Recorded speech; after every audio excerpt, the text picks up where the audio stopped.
Oh, it's the wrong.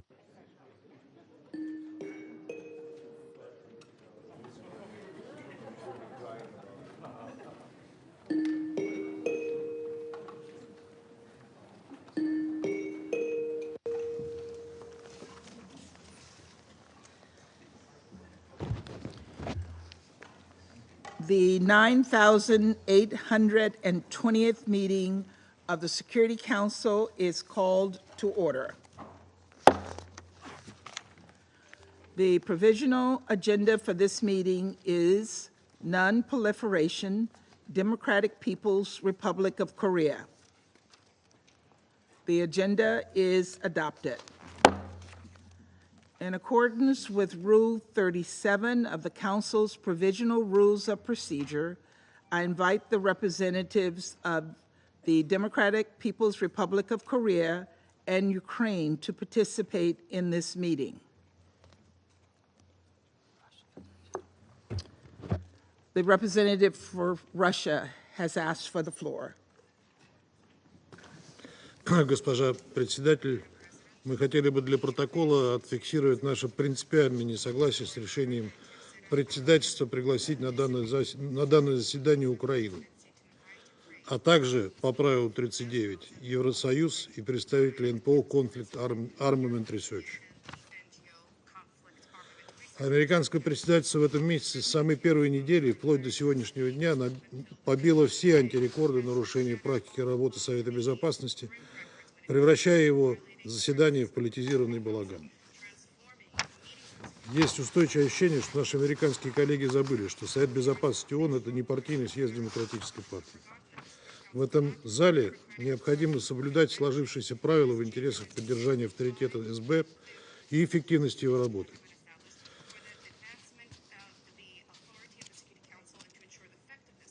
Мы уже 3 недели каждый день наблюдаем в СБ череду лиц, приглашенных по правилу 39, компетентность которых, мягко говоря, сомнительная, и которые занимаются откровенной отработкой на камеру политической методички Вашингтона.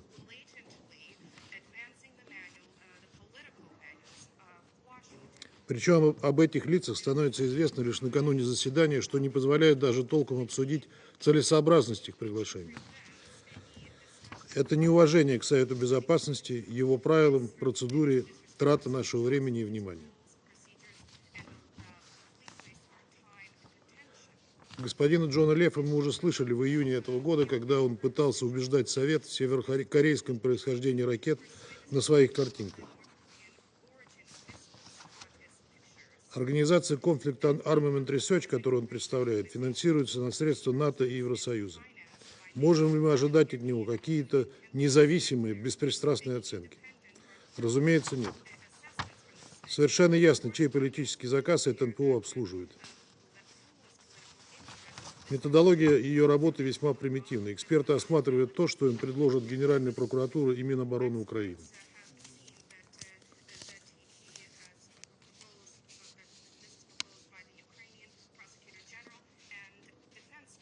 А за основу вывода берутся данные украинских лабораторий и низкокачественные спутниковые снимки. При оценке обломков ракеты приводятся откровенно конспирологические версии наподобие обозначения года производства по северокорейскому календарю. Для серьезного разговора такие материалы ценности не представляют. Предоставьте их CNN или BBC. Там это оценят и с радостью покажут. Но не надо нести их в Совет Безопасности. Что касается Евросоюза и Украины, то очевидно, что никакого отношения к региональной проблематике, которую предложено обсудить по пункту дня нераспространения КНДР, эти участники не имеют и никакого содержательного вклада в дискуссию не внесут.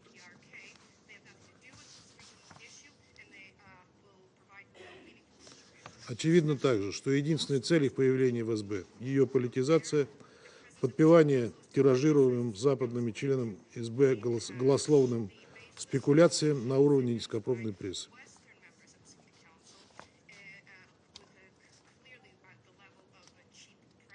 Все это подрывает авторитет Совета, снижает доверие к принимаемым решениям. Благодарю вас.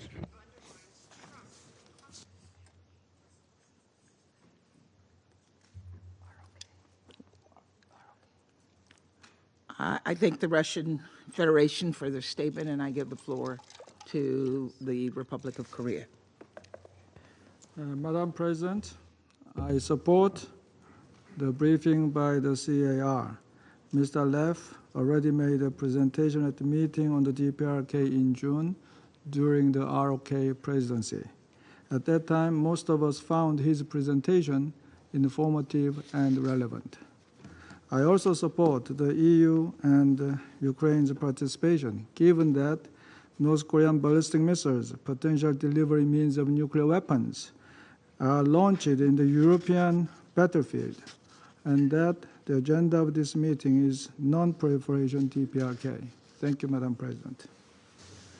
I thank the Republic of Korea for their statement. I now give the floor to the representative of Japan. Thank you, Madam President. As to the car briefer, the briefer participated in the Security Council meeting in June and provided a very meaningful briefing that detailed the global non-proliferation issues, including the provision of North Korean ballistic missiles to Russia, with evidence-based arguments about the expansion of North Korea's military involvement. Regarding the participation of European Union and Ukraine, the expansion of DPRK's military involvement is no longer a regional issue, but a global concern that also directly affects the situation in Ukraine. It is also obvious that North Korea participated at the recent Security Council meeting on Ukraine last month under the Rule 37, and we understand that North Korea itself does not deny its engagement in the situation in Ukraine. Therefore, Japan does not consider the participations of those parties to be an issue, or even we consider it desirable. And Japan supports the list of speakers being proposed by the presidency. Thank you. Good. I thank the representative of Japan for their statement. I now give the floor to the United Kingdom. President, clearly it's important that this Council has the best possible evidence to inform its deliberations. But since Russia vetoed the UN panel of experts on 1718, we are forced to look elsewhere for credible civil society organisations to fill this gap. And the Conflict Armament Research Group has a strong record of evidence-based, independent reporting, which we believe the Council should hear from. As to the EU and Ukraine, there's been, as our Japanese and ROK colleagues have said, substantive evidence of DPRK munitions and missiles being used in Ukraine. We now believe that DPRK troops have engaged in direct combat with Ukrainian forces, so evidently Ukraine has a reason to participate in this meeting, and so does the EU, given that this is clearly an issue of European security. Thank you. I thank the representative of the United Kingdom. Is there anyone else who wishes to speak? It is so decided. In accordance with Rule 39 of the Council's Provisional Rules of Procedure, I invite the following briefers to participate in this meeting. Ms. Rosemary DiCarlo, Undersecretary General for Political and Peace-Building Affairs, and Mr. Jonah Leff, Executive Director, Conflict Armament Research. It is so decided. In accordance with Rule 39 of the Council's Provisional Rules of Procedure, I also invite His Excellency Mr. Stavros Lambrinidis, Head of the Delegation of the European Union to the United Nations, to participate in this meeting. It is so decided.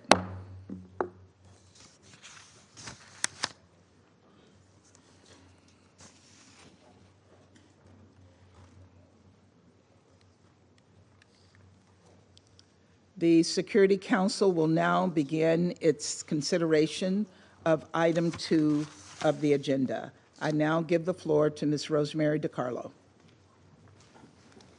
Thank you. Madam President, I've been asked to brief the Security Council today on the Democratic People's Republic of Korea's adherence to the non-proliferation regime and on its military engagements. The DPRK has been actively working towards acquiring new military capabilities in line with the 5-year military development plan it unveiled in January 2021. In 2024, the DPRK launched 1 intercontinental ballistic missile, 4 intermediate-range ballistic missiles, and multiple short-range ballistic missiles. It also attempted to launch a military reconnaissance satellite. The IRBM launches were associated with the testing of what the DPRK notes to be, and I quote, hypersonic maneuverable controlled warheads, end quote, and multiple warhead missiles. Also, there are indications that the DPRK continues to actively pursue its nuclear program. In September, DPRK state media reported on an inspection of a uranium enrichment base by the DPRK leader. This appears to corroborate earlier reports about the existence of a second, yet-to-be-declared uranium enrichment plant in Yangson, in addition to the uranium enrichment plant in Yongbyon. Further, on 20 November, the Director General of the International Atomic Energy Agency reported that the agency observed that the 5-megawatt reactor to Yongbyon was not operating between mid-August and mid-October. According to IAEA experts, that gap would have provided sufficient time to refuel the reactor and start its 7th operational cycle. Also, in November this year, the DPRK openly displayed its weapon delivery systems during an exhibition in Pyongyang. The authorities showcased the latest solid-fuel Hwasong-19 ICBM, which the DPRK launched for the first time on 31 October. The missile set new records for the longest flight length and altitude reached by any DPRK ICBM launch. The Hwasong-19 and other weapon systems in the exhibition are produced in violation of relevant Security Council resolutions. Their open display demonstrates that the DPRK is far from slowing down its ballistic missile program. The DPRK's pursuit of its nuclear and ballistic missile programs undermines the global nuclear disarmament and non-proliferation regime. As we approach 2025, the final year of the DPRK's current 5-year military plan, we reiterate our calls on the DPRK to fully comply with its international obligations. Madam President, international attention has also recently focused on the reported increase in military cooperation between the DPRK and the Russian Federation. According to media reports, since 2023, the DPRK has transferred to the Russian Federation more than 13,000 containers of ammunition, missiles, and artillery. The latter include 170 millimeter self-propelled guns and 240 millimeter multiple rocket systems. Russian forces have also reportedly used SRBMs from the DPRK to strike Ukraine. Further, and again based on media reports, more than 10,000 DPRK troops have been sent to the Russian Federation since October, where they have received training and equipment. According to U.S. and Ukrainian officials, they are now deployed in Russia's Kursk region, fighting alongside Russian forces.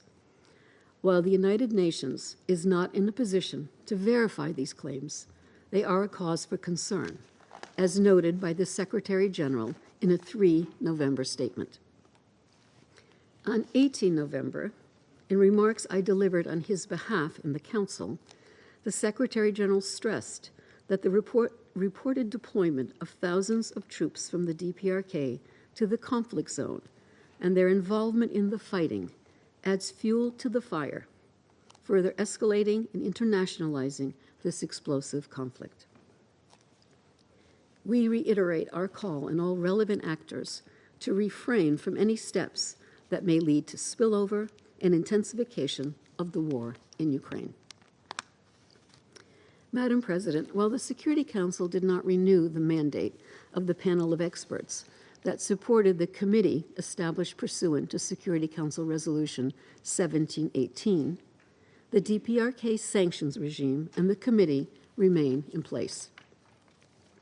I'd like to reiterate that international engagement with the DPRK is guided by Security Council resolutions 1718, 1874, 2087, 2094, 2270, 2321, as well as resolutions 2356, 2371, 2375, and 2397. In line with these resolutions, the DPRK shall cease the export of all arms and related materiel, and all member states shall prohibit the procurement of such arms and related materiel from the DPRK by their nationals.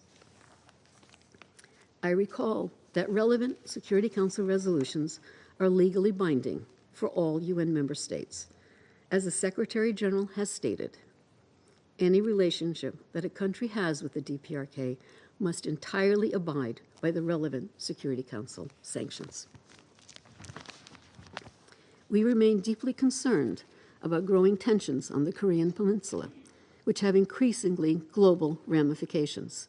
It is imperative that this Council act decisively to uphold the non-proliferation regime and international norms. The situation on the Korean Peninsula, a key peace and security issue, must be an area for cooperation. The Secretary General has consistently called for de-escalation and the urgent resumption of talks. Diplomatic engagement remains the only pathway to sustainable peace and complete and verifiable denuclearization of the Korean Peninsula.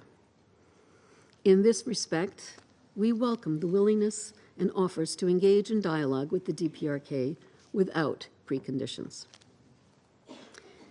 We also recall the Security Council's commitment expressed in Resolution 2397 to a peaceful diplomatic and political solution to the situation on the Korean Peninsula. The Council must also remain attentive to the humanitarian situation in the DPRK. We reiterate the call on the DPRK to expedite the return of the UN country team and the international community to strengthen support for its people and advance the 2030 agenda. Thank you, Madam President. I thank Ms. DiCarlo for her briefing. I now give the floor to Mr. Jonah Leff.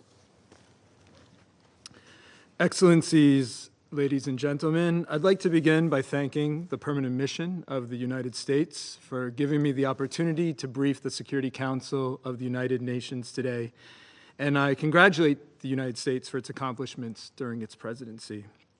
My organization, Conflict Armament Research, documents and traces weapons and their components used in conflicts around the world with an aim to assisting states in countering diversion and proliferation. Madam President, the last time I briefed the Council, in June of this year, I presented findings that my organization had generated in January and February after examining the remnants of a missile recovered in Ukraine. In January 2024, a car field investigation team physically documented the remains of a ballistic missile that struck Kharkiv, Ukraine's second largest city, on 2 January 2024. CAR documented the missile's rocket motor, its tail section, and almost 300 internal components manufactured by 26 companies from 8 countries and territories. Based on several unique features observed during the documentation, we determined that this missile was of the Hwasong-11 family manufactured in the DPRK in 2023. In the days following this initial documentation, our teams inspected 3 further identical DPRK missiles that struck Kyiv and Zaporizhzhia. Security Council resolutions on DPRK prohibit UN member states from procuring arms or related material from the DPRK and prohibit the DPRK from exporting this material. Our reporting on the matter was the first public analysis of such weapons launched outside the DPRK and in the war in Ukraine. Carr has reached the conclusion that the missiles were manufactured in the DPRK based on the missile's unique characteristics. The evidence that my organization observed and thoroughly documented firsthand irrefutably establishes that the missile fired on Ukraine were indeed of DPRK origin. The United Nations panels of experts on the DPRK, whose mandate has since not been renewed by the Security Council, subsequently confirmed Carr's findings. 2 months after my briefing to the Council in June, our team in Ukraine documented additional remnants of 4 missiles that we also attribute to the DPRK. These were recovered in July and August. On one of these missiles, Carr documented marks indicating missile production in 2024. This is the first public evidence of missiles having been produced in North Korea and then used in Ukraine within a matter of months, not years. Carr's latest field documentation and analysis highlight 3 key observations. First, it confirms the continued use of freshly manufactured North Korean ballistic missiles in Ukraine. Second, the discovery of a 2024 production mark on one of the missiles reveals a very short period between the production of these ballistic missiles, their transfer, and eventual use in Ukraine. Third, the presence of recently produced non-domestic components, some bearing 2023 production marks, among missile remnants illustrates North Korea's robust acquisition network for its ballistic missile program, despite UN sanctions prohibiting the transfer of this material for military purpose.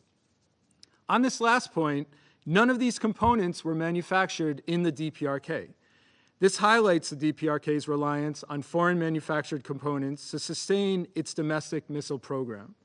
While formal tracing with industry is ongoing, in one case, Carr has identified a company incorporated in an East Asian country as the last known custodian of microprocessors documented by Carr in 3 separate DPRK missiles this year. Madam President, Carr has also documented 200 non-DPRK drones and missiles that have been used against Ukraine, consisting of thousands of components. Of these components, again, the vast majority bear the brands of companies based in Europe, Japan, or the United States. Through Carr's collaborative approach with industry, we have ascertained that these components found in remnants of weapon systems used against Ukraine derive from supplies by third-party distributors, mostly based in East Asia. Although the semiconductor industry is complex and layered in nature, Carr's boots-on-the-ground approach, characterized by field documentation, collaborative tracing with industry, triangulation, and targeted trade mapping, allows for the effective identification of entities of concern, including repeat cases of acquisition. This information is crucial to member states and industry. The proliferation and use of DPRK missiles leads to further erosion of global non-proliferation regimes.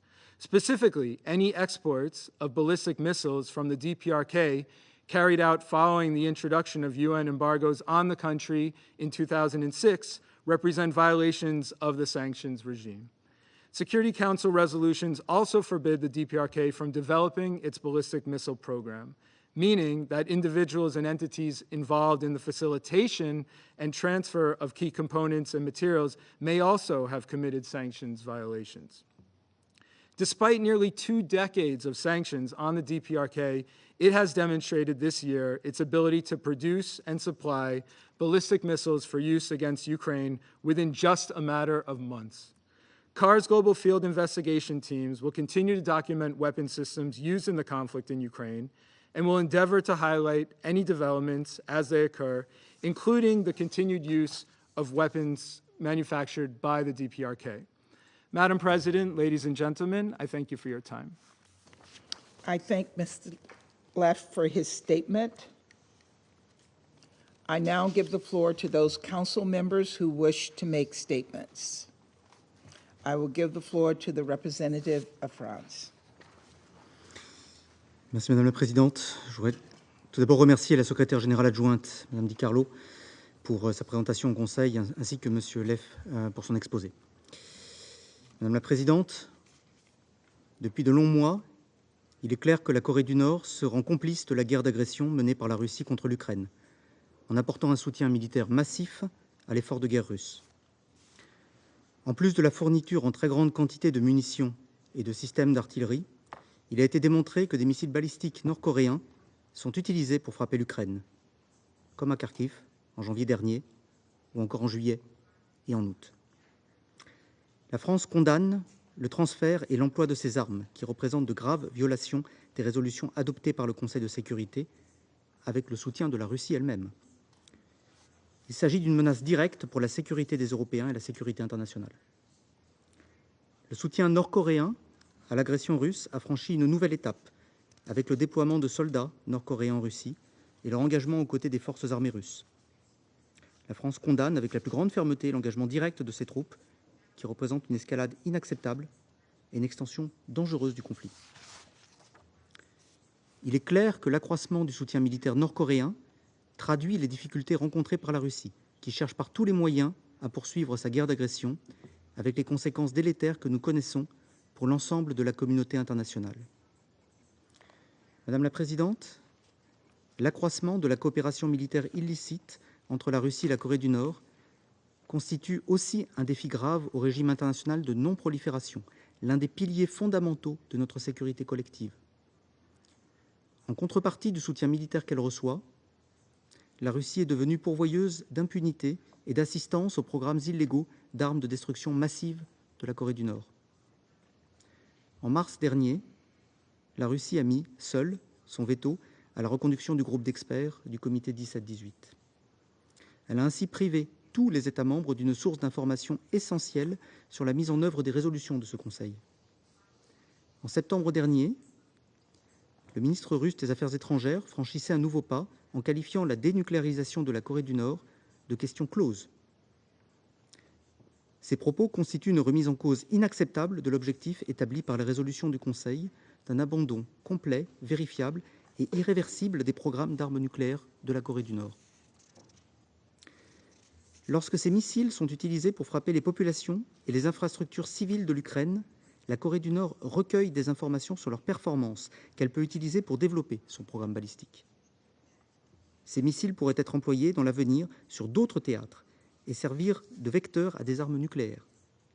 Nous ne pouvons que nous inquiéter des autres contreparties que Pyongyang pourrait demander en matière d'assistance militaire et technologique à ces programmes d'armes de destruction massive pour sa complicité dans cette guerre d'agression. Madame la Présidente, il est de la responsabilité de la Russie de respecter les obligations qui sont les siennes en tant que membre permanent du Conseil de sécurité. Nous appelons donc, encore une fois, la Russie à mettre un terme à sa guerre d'agression. Nous exhortons la Russie et la Corée du Nord à se conformer à leurs obligations internationales, notamment aux résolutions de ce Conseil.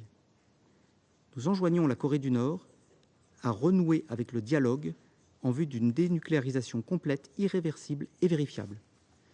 Nous réaffirmons enfin notre détermination à soutenir l'Ukraine qui défend son indépendance, sa souveraineté et son intégrité territoriale. Je vous remercie. I thank the representative of France for their statement, and I now give the floor to the representative of Japan. Thank you, Madam President. I thank you for convening this critical meeting requested by 7 Council members, including Japan. I also thank USG DiCarlo and Mr. Jonas Leff, Executive Director of Conflict Armament Research, for their informative briefings. As we just heard from the briefers, there is enough evidence for the existence and expansion of military cooperation between Russia and DPRK. Their unlawful military cooperation, including direct support by North Korea for Russia's war of aggression against Ukraine, marks a dangerous expansion of the conflict with serious consequences for European and Indo-Pacific security.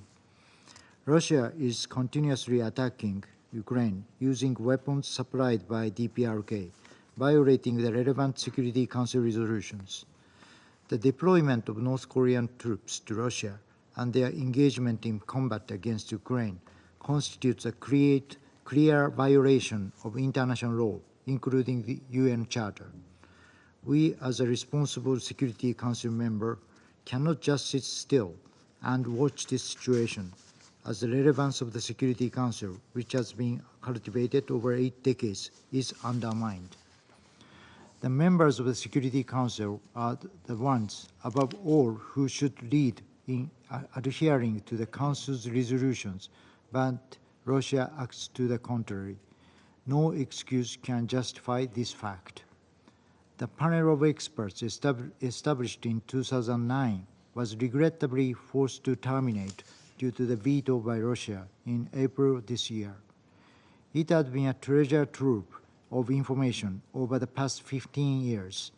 No reasonable person would doubt that it was Russia's clear intention to veil its unlawful military cooperation with North Korea.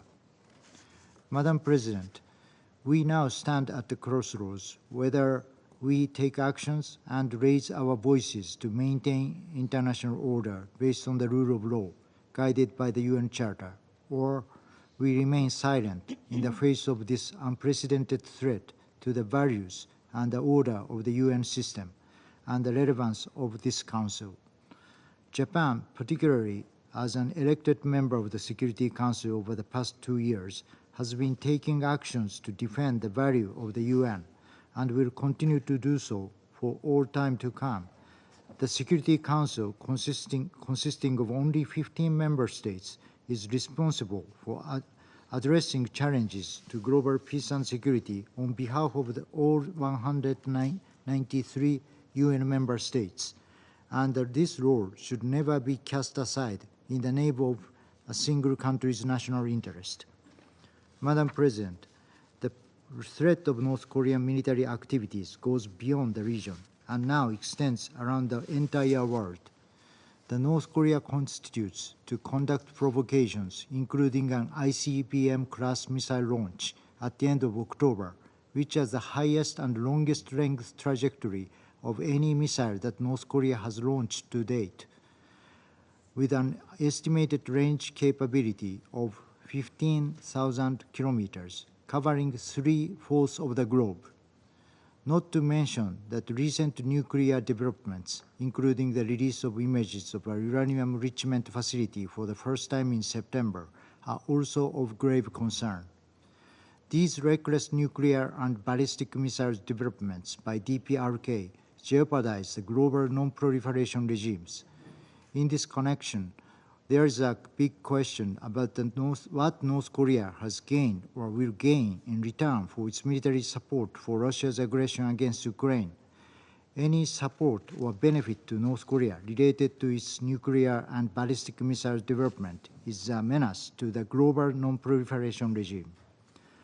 Madam President, I would like to conclude my remarks by recalling that the advancement of DPRK's nuclear and missile activities is an imminent threat to the entire globe, and call on all UN member states to uphold the non-proliferation regime, the very foundation of peace and security of the international community.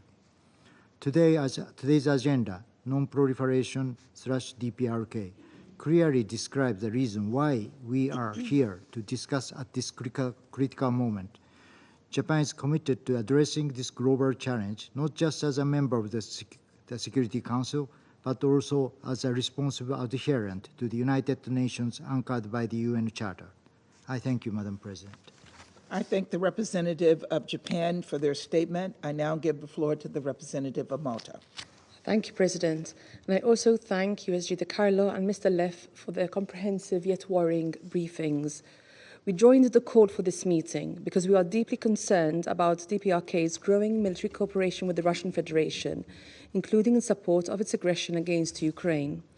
As we have stated multiple times, the transfer of arms as well as ammunition and related materials to and from the DPRK is a flagrant violation of multiple Security Council resolutions, as well as the 1718 sanctions regime.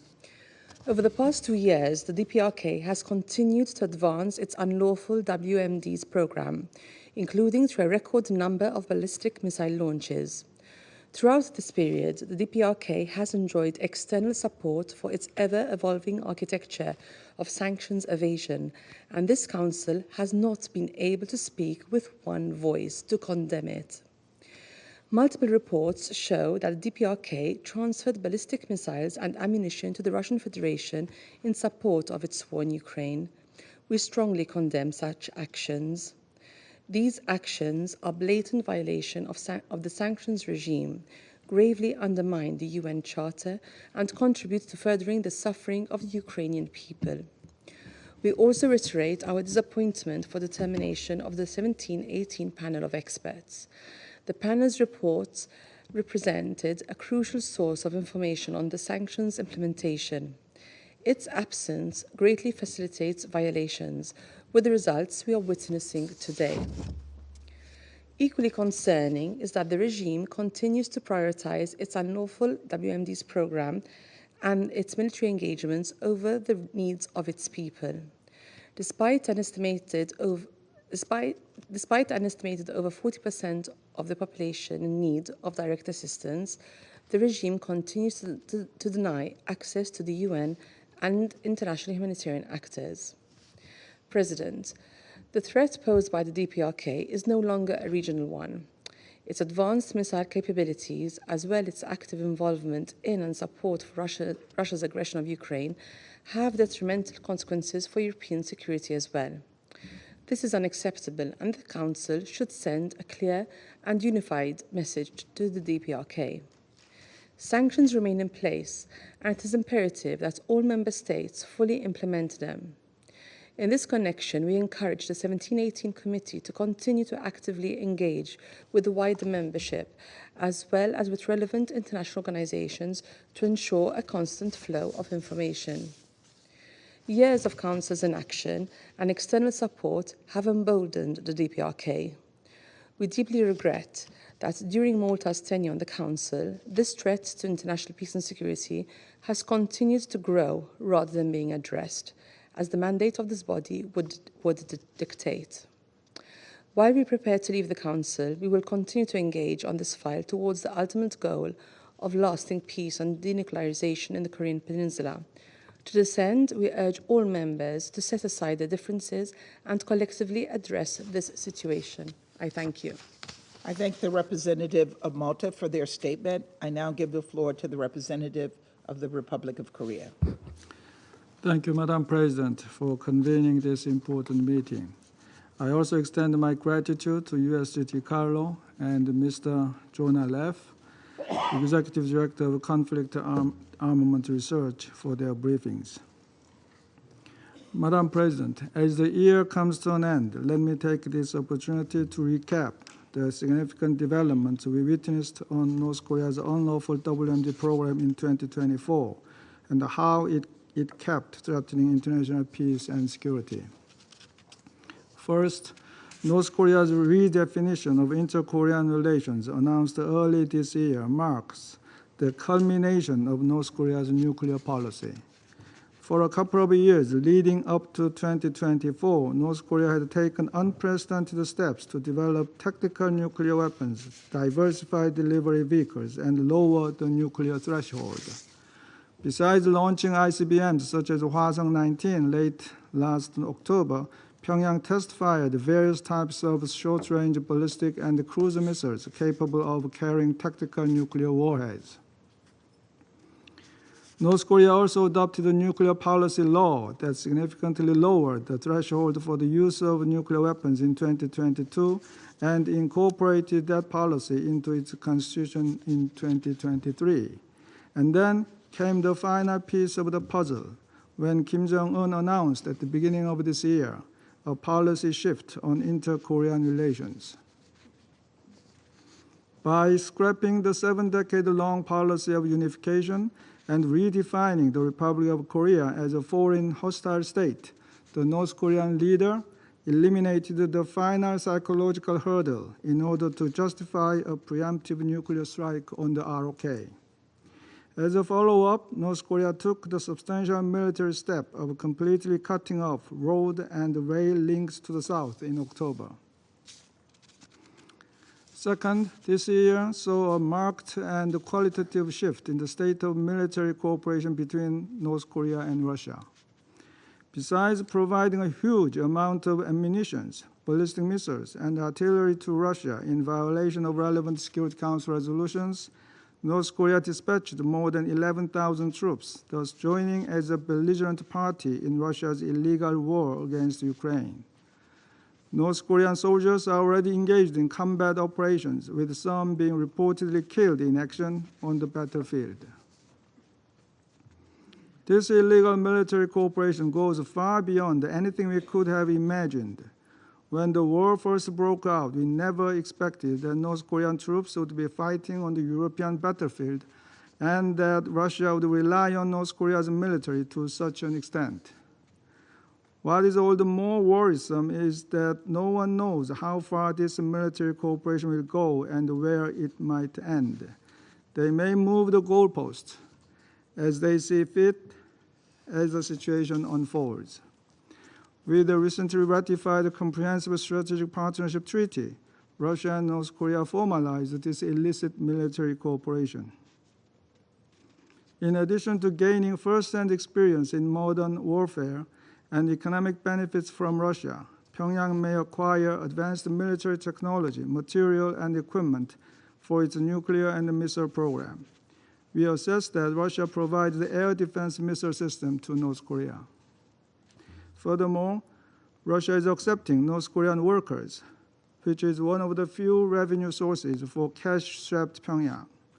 It is deeply troubling that Russian local authorities are openly speaking up about hiring North Korean workers to fill labor shortage, which would be a clear violation of multiple Security Council resolutions. The ROK assesses that 4,000 North Korean workers have been sent to Russia this year alone, and North Korea may use regular passenger rail service resumed earlier this week and other means to dispatch more workers to Russia. Meanwhile, the Russian foreign minister's description of North Korea's denuclearization as a closed issue would seriously undermine the global non-proliferation regime. If Russia abandons its long-held position of denuclearization of North Korea, it will erode the very foundation of the NPT regime. Such an outcome will not be in anyone's interest, in particular the nuclear weapon states, including China and eventually Russia. Madam President, this year is indeed an inflection point. Going forward, however, we must expect further uncertainties looming over the horizon. North Korea has a history of provocative actions during U.S. presidential transitions, designed to grab attention, raise the stakes, and set the stage for direct negotiations with the new U.S. administration. This pattern can recur within the upcoming months. This time, it could be another ICBM or a military satellite launch or even its 7th nuclear test. Dear colleagues, as members of the Security Council, we should stand united to address North Korea's unlawful WMD program and remain prepared to deal with any possible provocations by the DPRK. We bear a heavy responsibility on our shoulders for the maintenance of international peace and security, as well as upholding the global non-proliferation regime underpinned by the NPT. We must therefore ensure all relevant Security Council resolutions will be fully implemented by all UN member states. I thank you, Madam President. I thank the representative of the Republic of Korea for their statement. I now give the floor to the representative of Slovenia. Thank you, Madam President. I would like to thank USG DiCarlo and Mr. Leff for their valuable contributions.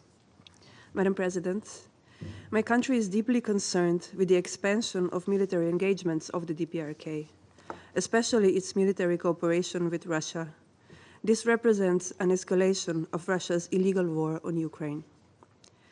Firstly, evidence on arms transfers cropped up. Millions of artillery shells and numerous missiles were reportedly transferred to Russia for use in its war against Ukraine. Secondly, evidence emerged of DPRK troops' presence in Europe.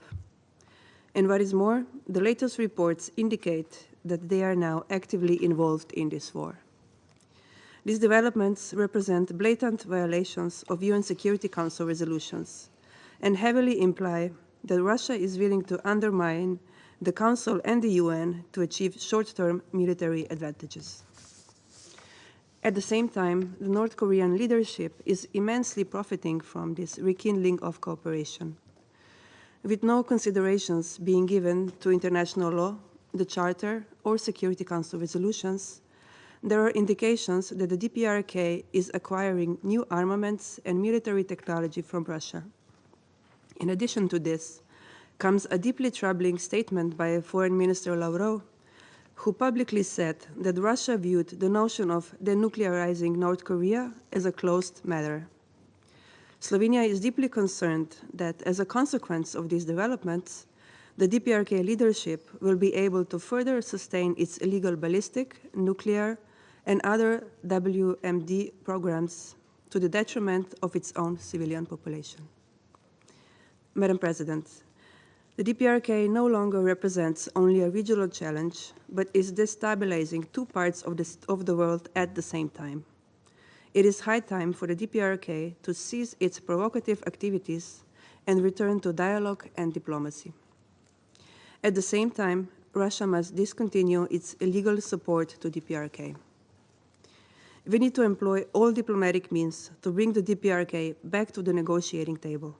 There is no legitimate alternative to dialogue and diplomacy, and we will need a lot of both to comprehensively address the imperative of DPRK's denuclearization. I thank you, Madam President. I thank the representative of Slovenia for their statement. I now give the floor to the United Kingdom. Thank you, President. And thank you to USG DiCarlo and Mr. Leff for your briefing. Over the past year, we've seen the DPRK providing increasing support to Russia's illegal war against Ukraine through the supply of munitions, ballistic missiles, and now manpower, with the deployment of more than 10,000 DPRK troops to Russia. The Council should be deeply concerned that DPRK troops are now engaging in direct combat operations against Ukraine, involving themselves directly in the largest war in Europe in a generation. A war the General Assembly has repeatedly described as a violation of international law. While Russia's growing reliance on third country support comes as no surprise, given its weakened state and its desperate efforts to steal more Ukrainian territory, this is a grave error by DPRK. We call upon Pyongyang to withdraw its forces from the theatre of combat and encourage all countries with influence in Pyongyang to use it accordingly. It should by now be crystal clear to the DPRK, your support for Russia's illegal war in Europe is not in your interests. You must cease this support immediately and return to meaningful engagement with the international community. Colleagues, deepening military cooperation between Russia and the DPRK has significant implications for security and stability in Europe, the Korean Peninsula, and elsewhere. We should all be worried about a DPRK with improved military technology and enhanced capacity to export weapons. Recent reports that Russia intends to transfer MiG-29 and Su-27 fighter aircraft to DPRK further exposes Russia's willingness to raise tensions on the Korean Peninsula and undermine regional stability in the Indo-Pacific, all in service of its war against Ukraine. And Foreign Minister Lavrov's declaration that the notion of denuclearizing North Korea is a, quote, closed issue, unquote, is a reckless departure from the agreed principle of complete, verifiable, and irreversible disarmament, and undermines the Non-Proliferation Treaty. We call on Russia, an NPT depository state, to align their words and actions with their stated commitment to global nuclear non-proliferation principles. We will continue to impose costs on Russia and DPRK for this dangerous expansion of the war. If Putin was truly interested in peace, he could end this war today by ceasing his deployment of DPRK troops on the front line and ending his country's aggression against Ukraine. I thank you. I thank the representative of the United Kingdom for their statement. I now give the floor to the representative of Guyana. Thank you, Madam President. I thank Undersecretary General DiCarlo and Mr. Leff for their briefings. I also acknowledge the presence of the representatives of the Democratic People's Republic of Korea, Ukraine, and the European Union in this meeting. Madam President, Guyana reiterates its condemnation of all ballistic missile launches in 2024 by the DPRK in violation of relevant Security Council resolutions. We urge the DPRK to adhere scrupulously to its obligations under these resolutions, to abandon its nuclear weapons program as well as its ballistic missile program, and to destroy all other existing weapons of mass destruction. We also encourage all member states to comply with and implement the relevant Council resolutions related to the DPRK. In this regard, we stress that any military engagements with the DPRK should fully align with international law and with these resolutions. Madam President, the Security Council, through the 1718 Committee, maintains its mandate of overseeing the implementation of the measures outlined in Council resolutions related to the DPRK, despite the expiration of the mandate of the Committee's panel of experts. We recall that the fulfillment of the objectives of the Security Council resolutions is critical to reducing tensions on the Korean Peninsula through a peaceful and comprehensive solution. To this end, we will continue to support alternative options within the Council that seek to address the gaps in reporting and monitoring the sanctions related to the DPRK. We stress that a continuous flow of information on the implementation of the DPRK sanctions regime remains critical to the work of the committee in the execution of its mandate. Additionally, Guyana believes that dialogue and diplomacy remain critical to resolving the tensions on the peninsula. In this regard, we again urge resumption of dialogue among all concerned parties so that progress can be achieved in de-escalating the tensions. Madam President, in conclusion, Guyana reaffirms its commitment to the Council's efforts to bring about full compliance with its resolutions related to the DPRK, including through the 1718 Sanctions Committee.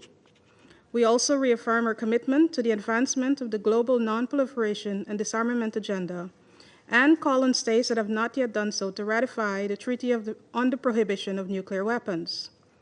We further reiterate our support for the denuclearization of the Korean Peninsula, which we believe is one of the key aspirations to achieving a world free of nuclear weapons and ensuring international peace and security. I thank you. I thank the representative of Guyana for their statement. I give the floor to the representative of China. 主席，当前全球安全形势持续恶化，地缘政治空前紧张，朝鲜半岛局势更趋敏感复杂，未来走向充满不稳定和不确定性。在此背景下，国际社会应当共同努力，推动半岛问题的政治解决进程。一是要重视维稳防乱，维护半岛和平稳定，防止半岛生战生乱，符合各方共同利益，顺应国际社会共同期待，是当前各方立场主张的最大公约数。当前形势下，各方都应保持冷静克制，避免采取任何可能激化矛盾、加剧紧张的言行，防止局势进一步恶化，甚至发生不测事态。二是要营造对话氛围。历史和实践反复证明，只要各方愿意开展对话，彼此相向而行，半岛局势就能出现缓和，半岛问题的政治解决就能取得进展。有关各方应采取理性务实态度，尽快恢复接触，建立互信，重启对话，共同努力打破当前僵局。个别国家应走出制裁施压的迷思，采取切实举措，真正释放善意，展现对话诚意。三是要寻求治本之策。半岛问题作为冷战残余，根源在于长期未能实现停核机制转换，各方尤其是美朝之间的信任赤字严重。要从根本上解决半岛问题，实现地区的持久和平稳定，必须标本兼治，综合施策，必须秉持共同安全理念，重视地区国家的合理安全关切，推动实现从停战机制到和平机制的转变。中方为此提出的双轨并进思路和分阶段同步走原则，是推动政治解决进程、实现半岛长治久安的有效出路。四是要摒弃冷战思维。朝鲜战争已经结束70多年，但半岛上空的冷战阴云始终未曾消散，甚至在不断加剧。个别国家执迷于冷战思维和零和博弈，不断操弄半岛局势，借机加速推进印太战略，强化地区军事同盟，特别是在半岛及周边地区加大军事力量投放和战略资产部署，严重损害包括中国在内的地区国家的安全利益。有关国家应停止借半岛问题推进地缘战略、挑动阵营对抗的错误做法，否则半岛问题的政治解决就难以顺利推进。主席，中方注意到，刚才一些成员在发言中谈到当前欧洲安全与朝鲜半岛局势的关系。需要强调的是，乌克兰问题同朝鲜半岛问题的经纬、性质完全不同，将两者挂钩只会使两个问题都更加复杂难解。而以担忧欧洲安全和亚太安全相互交织、出现共振为借口，推动北约越界扩权、染指亚太，只会进一步激化地区矛盾，加剧各方对立。中方坚决反对。最后，我愿指出，安理会处理半岛问题的出发点和落脚点，应是推动半岛问题的政治解决进程，而不是单方面施压，更不是政治作秀。安理会通过的各项涉朝决议都应该得到完整、准确、平衡的执行。中国作为安理会常任理事国，一直认真执行各项涉朝决议，履行应尽的国际义务。同时，中国作为半岛近邻和负责任的大国，也一直在以自己的方式为推动早日重启对话、维护半岛和平稳定、实现东北亚地区的长治久安发挥建设性作用。我们呼吁有关各方同中方一道，继续为此做出努力。谢谢。I thank the representative of China for their statement. I now give the floor to the representative of Algeria. شكرا السيد الرئيس. أشكر وكيلة الأمين العام السيدة دي كارلو على إحاطتها. استمعنا بعناية إلى ممثل المجتمع المدني. بداية تؤكد الجزائر من جديد التزامها بمبادئ نزع السلاح النووي وعدم الانتشار وبتنفيذ قرارات مجلس الأمن، ونعتقد أن لجنة القرار 1718 لا تزال المحفل الأكثر ملائمة وصلة لمناقشة المسائل المتعلقة بتنفيذ نظام الجزاءات المفروض على جمهورية كوريا الشعبية الديمقراطية. إن ولاية اللجنة وخبرتها التقنية تجعلها أكثر ملائمة للتعامل مع هذه القضايا بطريقة متوازنة وموضوعية. نؤكد على أهمية الحفاظ على قدرة اللجنة على أداء وظائفها التقنية بفعالية، وفي هذا السياق نقدر جهود اللجنة المستمرة في معالجة الاستثناءات الإنسانية وتيسير تقديم المساعدة الأساسية للسكان المدنيين. وفيما يتعلق بمختلف الشواغل المعبر عنها، ترى الجزائر أنه ينبغي معالجة هذه المسائل من خلال القنوات التقنية القائمة في إطار لجنة القرار 17-18، حيث يضمن هذا النهج التقييم السليم للمعلومات مع تجنب أي تسييس غير مبرر. وإذ تواصل الجزائر الدعوة إلى نهج دبلوماسي أكثر شمولاً يعالج الأسباب الكامنة وراء التوترات في شبه الجزيرة الكورية، فإنها ترى أن الجزاءات وإن كانت جزءاً من أدوات المجلس ينبغي تنفيذها جنباً إلى جنب مع مبادرات دبلوماسية هادفة تهدف إلى بناء الثقة وتعزيز الحوار. وفي هذا الصدد نؤيد وضع خارطة طريق تدريجية يمكن أن تشمل تدابير متبادلة لتشجيع خطوات ملموسة نحو نزع السلاح النووي، فقد أظهرت التجارب أنه من غير المرجح أن يؤدي نهج الكل أو لا شيء إلى نتائج مستدامة. من جهة أخرى، لا نزال نشعر بقلق إزاء تأثير الجزاءات على السكان المدنيين، وندعو إلى مواصلة الاهتمام بالاعتبارات الإنسانية، ونشجع على تنفيذ فعال لآلية الاستثناءات التابعة للجنة والتي لها دور حيوي في هذا الصدد.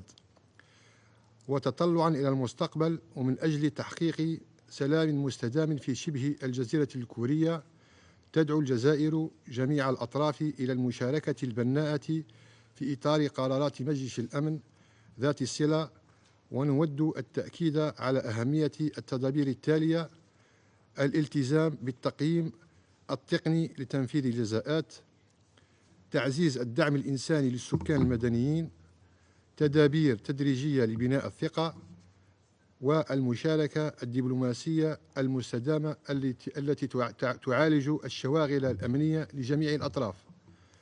ختاماً، وإذ نشجع جميع أصحاب المصلحة على العمل من أجل خفض التوترات وتهيئة الظروف المواتية لإجراء حوار مجد، يظل هدفنا المشترك إقامة سلام واستقرار دائمين في شبه الجزيرة الكورية بالوسائل الدبلوماسية. شكرا للسيد الرئيس. I thank the representative of Algeria for their statement. I now give the floor to the representative of Sierra Leone. Thank you, Madam President. We thank USG Ms. Rosemary DiCarlo for her important briefing. We take note of the contribution of Mr. Jonah Leff. At the outset, Sierra Leone reaffirms its unwavering commitment to the principles of disarmament, non-proliferation, and international peace and security, and calls for concerted and concrete efforts to combat proliferation efforts worldwide. We reiterate the provision of the Charter of the United Nations that states that all members shall settle their disputes by peaceful means in such manner that international peace and security are not endangered. Madam President, the DPRK's advancement of its nuclear and ballistic missile program is a cause for concern and requires the highest level of attention. We reiterate a call for the DPRK to respect and fully comply with its obligations under the numerous Security Council resolutions that prohibits its continuous and alarming nuclear and ballistic weapons program. In this regard, it is crucial for the Security Council to strengthen and increase its efforts to address the growing concern of nuclear expansion in the DPRK, which further heightens tensions in the peninsula and undermines ongoing efforts for a sustainable and long-lasting solution to this very serious issue in the region. We also reiterate our call for the strong support and implementation by member states of the United Nations Security Council resolutions that outlines the sanction obligations to deter further escalation and advancement of the DPRK's nuclear weapons program. Such efforts will give credence to the Council's authority and to global non-proliferation action. Madam President, the DPRK's humanitarian crisis and economic constraint is highly complex and intricate. It is therefore important that due focus is extended to addressing the underlying humanitarian and human rights issues in the country. In this connection, we call for increased diplomatic efforts to denuclearize the Korean Peninsula and urge the DPRK to return to negotiations to end its nuclear programs in an unconditional and irreversible manner. Sierra Leone also calls on the DPRK to engage bilaterally and multilaterally to unequivocally commit to transparent, complete, verifiable, irreversible, and non-discriminatory nuclear disarmament.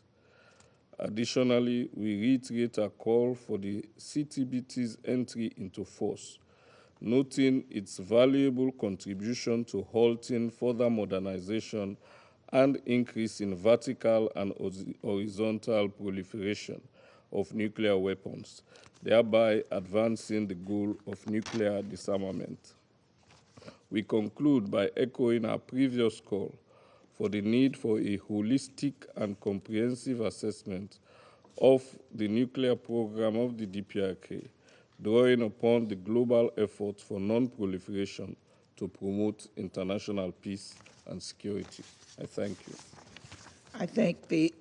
I thank the representative of Sierra Leone for their statement. I now give the floor to the representative of Ecuador.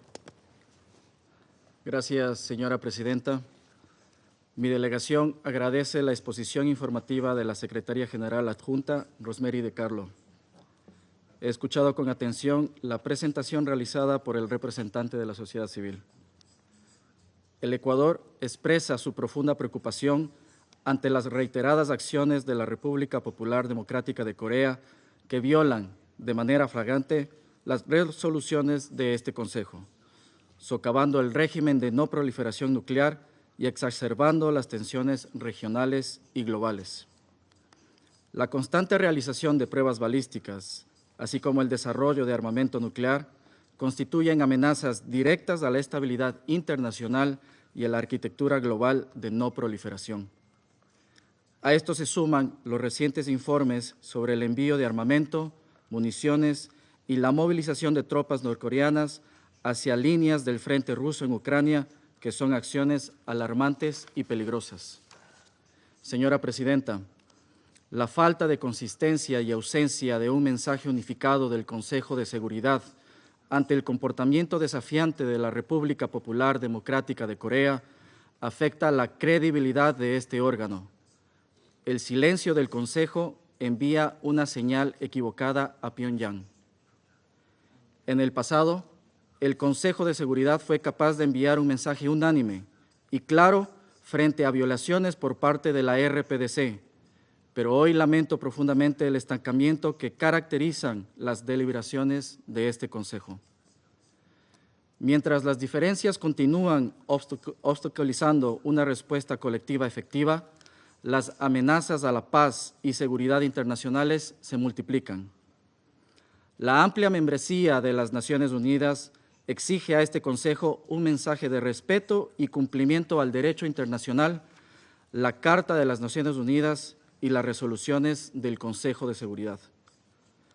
Debemos recordar que la Carta de las Naciones Unidas nos confiere la responsabilidad primordial de mantener la paz y seguridad internacionales. Este principio debe guiar nuestras decisiones por encima de cualquier otra consideración. Distinguidos colegas, Las acciones unilaterales que priorizan el poder militar sobre el diálogo y la cooperación erosionan los pilares sobre los cuales se construyó esta organización.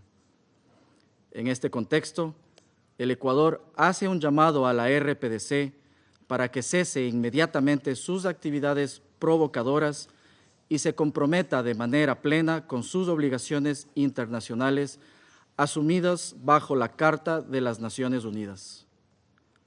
Al ser esta la última vez que mi país tiene la oportunidad de tratar este tema luego de 2 años de membresía en este Consejo, exhortamos nuevamente a los miembros con mayor influencia con la RPDC a restaurar su compromiso hacia la búsqueda de soluciones dialogadas y evitar escaladas innecesarias que podrían tener consecuencias catastróficas. La diplomacia debe prevalecer. Muchas gracias. I thank the representative of Ecuador for their statement. I now give the floor to the representative of the Russian Federation.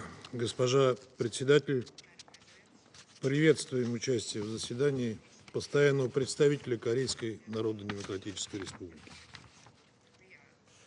С удивлением выслушали госпожу Розмари Ди Карло.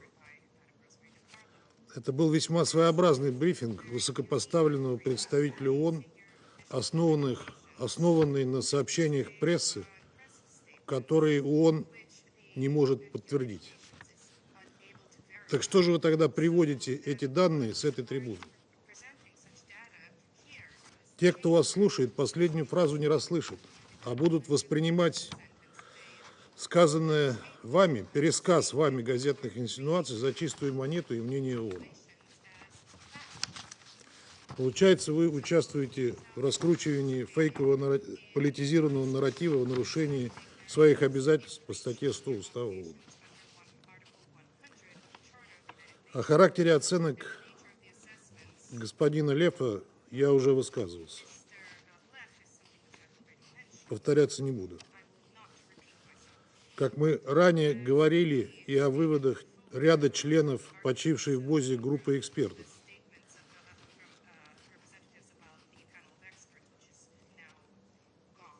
посетивших Киев, ни один из которых не был экспертом в области баллистики. За последние годы Совет провел немало заседаний по инициативе Соединенных Штатов по ситуации на Корейском полуострове под лицемерными предлогами. Они методично созывались всякий раз, когда КНДР принимала посильные меры по укреплению собственной национальной безопасности в ответ на военные провокации Вашингтона, Сеула и Токио. Главной задачей в таких заседаниях было 2. Возложить на Пхеньян всю полноту ответственности за деградацию ситуации на полуострове и изобразить себя в качестве главных региональных миротворцев. Однако это не просто так. Все как раз наоборот. Это совсем не так. Ситуация намеренно выворачивается наизнанку, как будто это не Соединенные Штаты и их союзники наращивают на всех скоростях свое военное присутствие в Азиатско-Тихоокеанском регионе, планомерно разрушающие там перспективы построения внеблоковой архитектуры коллективной безопасности. Как будто в последние месяцы не противниками Пхеньяна проводились масштабные военные учения под названиями Freedom Shield, Freedom Flag, Freedom Edge с совместным ядерным планированием. О какой свободе вообще идет речь? Эти провокационные акции сопровождаются скоплением у границ КНДР сотен единиц авиатехники, сухопутных сил, морской пехоты и спецназа. Стоит напомнить, что в рамках этих маневров последовательно отрабатываются сценарии гипотетического вооруженного конфликта с применением ядерного оружия и физического устранения северокорейского руководства. Указанная линия, как известно, производится в нарушение резолюций Совета Безопасности ООН по корейскому регулированию, предписывающих решать проблемы полуострова исключительно мирными, дипломатическими и политическими средствами, а также путем диалога. Это записано именно в тех резолюциях, на которые вы постоянно ссылаетесь. В том, что касается сотрудничества России с Пхеньяном, то неоднократно озвучивали нашу позицию. КНДР – наш близкий сосед и партнер, с которым мы развиваем отношения во всех областях. Это наше суверенное право. Российское взаимодействие с КНДР и в военной, и в других сферах соответствует международному праву и не нарушает его. Оно не направлено против третьих стран и не представляет никакой угрозы для государств региона или международного сообщества. И не сомневайтесь, мы продолжим развивать это сотрудничество. 12 ноября был ратифицирован договор между Российской Федерацией и КНДР о всеобъемлющем стратегическом партнерстве. В документе заложены базовые принципы дальнейшего развития российско-корейских связей, нацеленных на углубление партнерства и стратегической кооперации по широкому спектру приоритетных для двух государств направлений – построение справедливой международной системы. Он носит неконфронтационный, оборонительный характер и нацелен на поддержание стабильности в регионе Северо-Восточной Азии. Вы же сами всегда говорили, что по вашим правилам НАТО – оборонительный союз. Почему же вы так нервничаете сейчас, если речь идет о совместной обороне? В ответ на тезисы представителя Республики Корея хотели бы отметить следующее. Прежде чем рассуждать о последствиях действий Пхеньяна, вам следовало бы сначала разобраться с тем, что происходит в вашей стране, и не только с внутриполитической точки зрения. По утечкам тех же СМИ в течение последних месяцев Сеул сознательно старался спровоцировать резкий всплеск напряженности на полуострове. В этих целях осуществлялась отправка в направлении КНДР беспилотников, чтобы вызвать ответную жесткую реакцию Пхеньяна. Имеется информация, что бывшим министром обороны Республики Корея планировалась акция по обстрелу мест запуска с территории севера воздушных шаров с мусором. Если это так, то голословные утверждения Сеула о якобы угрожающем характере взаимодействия России и КНДР выглядят несостоятельно и лицемерно. Госпожа председатель, до сегодняшнего дня алармистские созывы Совета Безопасности казались рутинной обработкой политического заказа, которая, по всей видимости, была призвана произвести впечатление на внутреннюю аудиторию. Из разряда продемонстрировать, что после спровоцированной вами же эскалации вы, дескать, следите за событиями и задействуете для этого Совет Безопасности. Характер и необычная лапидарность сегодняшних выступлений, запросивших нынешнее заседание, это только подтверждают.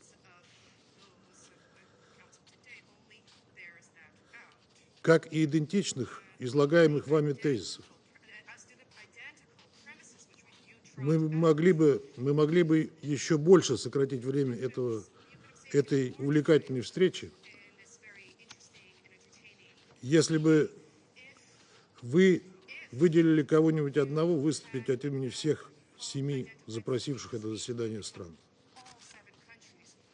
Это бы ничего не добавило и ничего не убавило из вашего нарратива. Однако выбор темы для сегодняшнего заседания пересекает все рамки приличия. Какое право имеет США и его союзники в регионе читать мораль о расширении вовлеченности КНДР в военную активность, тогда как именно Вашингтон последовательно занимается этим по всему миру с самыми разрушительными последствиями?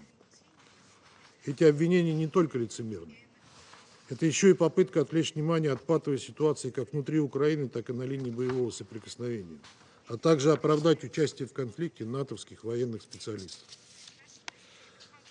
В рамках гибридной войны с целью нанесения России стратегического поражения, о чем франкосаксы и их союзники не стесняются заявлять открыто, они не только накачивают киевский режим различными видами вооружений, но и перебрасывают на Украину свои войска. В рядах ВСУ сражаются военнослужащие западных армий. Это факт.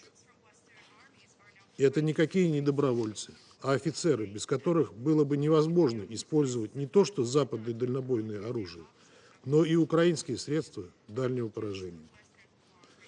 Без их участия, без данных космической разведки, которой, как вы понимаете, у Киева быть не может, без специалистов по программированию полетных заданий, украинцы не смогли бы использовать ракетную технику.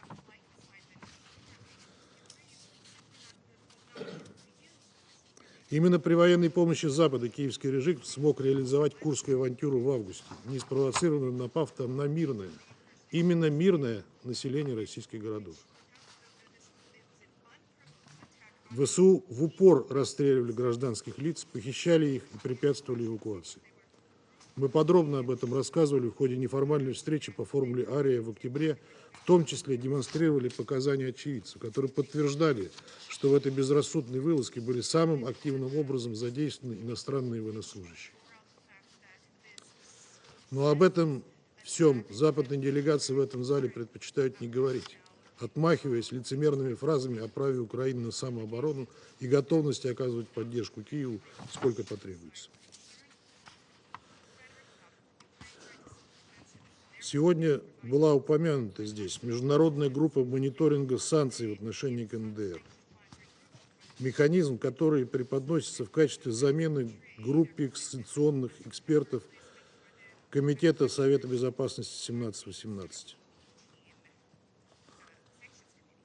занимавшийся перепечаткой газетных материалов, как госпожа Ди Карло сегодня, и полностью дискредитировавший себя. Хотим подчеркнуть, что данный инструмент, созданный в обход Совета Безопасности, не имеет легитимного международного мандата. Его создание прямо противоречит Уставу ООН, как инициатива, подрывающая исключительные прерогативы Совета Безопасности в вопросах наблюдения за осуществлением своих санкционных мер. Поэтому любые продукты, выработанные в данном формате, не будут иметь никакой легитимности. И, в чем мы не сомневаемся, будут являться подтасовкой и дезинформацией. Коллеги, возвращаясь к ситуации на Корейском полуострове, хотели бы вновь констатировать, Совету Безопасности следует кардинально пересмотреть подходы, чтобы вывести ситуацию из опасного тупика, а не усугублять ее еще больше. Мы не раз говорили, с каких направлений можно было бы начать движение к нормализации. Но для этого в западных столицах должны коренным образом перенастроить свое мышление, которое живет в парадигме холодной войны. Чем раньше Вашингтон и его подельники откажутся мыслить в этом застарелом формате, тем скорее Совет будет способен благотворно повлиять на развитие ситуации в регионе. Благодарю вас. I thank the representative of the Russian Federation for their statement, and I now give the floor to the representative of Switzerland. Madame la Présidente, nous remercions la secrétaire générale adjointe Rosemary DiCarlo et M. Jonah Leff de Conflict Armament Research pour leurs exposés. Nous saluons la participation des représentants de l'Ukraine, de la République populaire démocratique de Corée et de l'Union européenne à nos délibérations. Les rapports qui viennent d'être faits sont profondément troublants et, si confirmés, les faits constitueraient non seulement des violations du droit international, mais représenterait un développement qui risque d'avoir de graves conséquences pour la sécurité européenne, asiatique et globale. Trois aspects nous semblent particulièrement importants. Premièrement, d'un point de vue légal, un déploiement de troupes des forces armées par la RPDC, si avère, s'ajouterait au nombre croissant de rapports fondés faisant état du transfert illégal d'armes à la Russie. Toute transaction d'armes avec le RPDC constitue une violation des sanctions de ce Conseil. Cela concerne la vente, l'achat, l'importation et l'exportation d'armes vers ou depuis la RPDC, l'emploi de missiles balistiques de type KN-23 et l'impact de leur utilisation sur la population civile ukrainienne soulèvent également des questions quant au respect du droit international humanitaire. Une coopération militaire telle que décrite serait également proscrite selon les résolutions 17-18, 18-64-14 et 22-70, alors que la résolution 23-97 prévoyait le rapatriement de tous les travailleurs étrangers de la RPTC. La présence de milliers de troupes est inconciliable avec la lettre et encore moins l'esprit de cette résolution, ainsi que d'autres résolutions contraignantes. Une violation du droit international en alimente ainsi une autre. Les infractions aux sanctions envers la RPDC soutiennent l'agression militaire de la Russie contre l'Ukraine.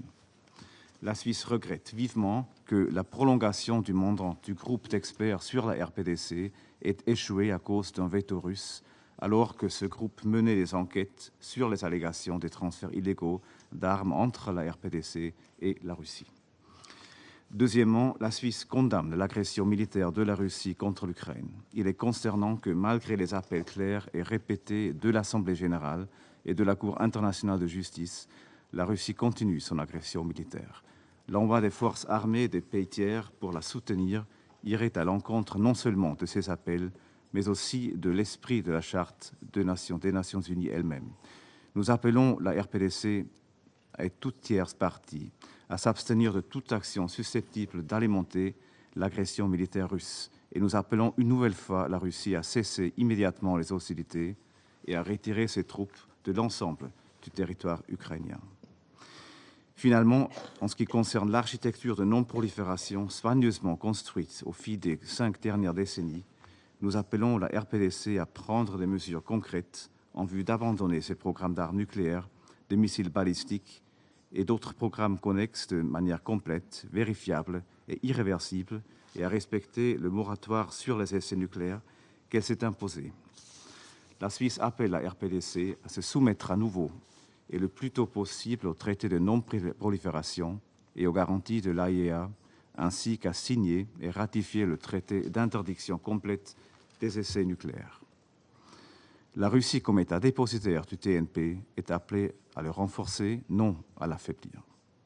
Madame la Présidente, ce Conseil a la responsabilité et le devoir de répondre au double défi que représente l'agression militaire contre l'Ukraine et de dénucléarisation de la péninsule coréenne.